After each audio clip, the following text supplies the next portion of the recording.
ఇనుగుర్తి మండల కేంద్రంలో ఆనాటి కాంగ్రెస్ ప్రభుత్వం పంచింది. ఇప్పుడు పేద వర్గాల ఇండ్ల స్థలాల భూమి అన్నక్రాంతం.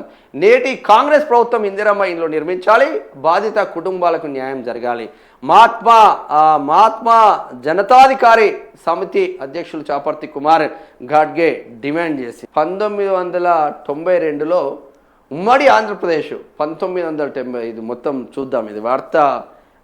కొందరు రాజకీయ నాయకులు దీనిపైన పగబట్టిల్లంట. కొందరు రాజకీయ నాయకులు ఆనాటి కాంగ్రెస్ ప్రభుత్వం హోం మంత్రిత్వ శాఖ చేతుల మీదుగా బీసీ, ఎస్సీ, ఎస్టీ, మైనార్టీ పేద వర్గాలకు ఇళ్ల స్థలాల పట్టాలు అందించారని మహాత్మా జనతాధికార సమితి వ్యవస్థాపక అధ్యక్షులు చాపర్తి కుమార్ ఘాట్గే ఇళ్ల స్థలాల బాధితులతో మాట్లాడుతూ అప్పటి ఇనుగుర్తి గ్రామ మాజీ సర్పంచ్ గుజ్జునూరు బొందయ్య ఒక ఎస్సీ బిడ్డ, సర్పంచ్ల ఫోరం కే సముద్రం మండల అధ్యక్షునిగా 1992లో ఉమ్మడి ఆంధ్రప్రదేశ్ కాంగ్రెస్ ప్రభుత్వం మహబూబాబాద్ నియోజకవర్గ శాసనసభ్యులు Jannareddy Janardhan Reddy, Warangal parliament member R Surender Reddy ఆధ్వర్యంలో రాష్ట్ర హోం మినిస్టర్ అలపాటి ధర్మారావు చేతుల మీదుగా ఇనుగుర్తి గ్రామ ప్రజలు బీసీ, ఎస్సీ, ఎస్టీ, మైనార్టీ నిరుపేద వర్గాలకు 153 పట్టాలు ప్రభుత్వ పరంగా పంపిణీ కార్యక్రమం చేపట్టడం జరిగినది. భూమి విస్తీర్ణం 8 ఎకరాల 24 గుంటలు.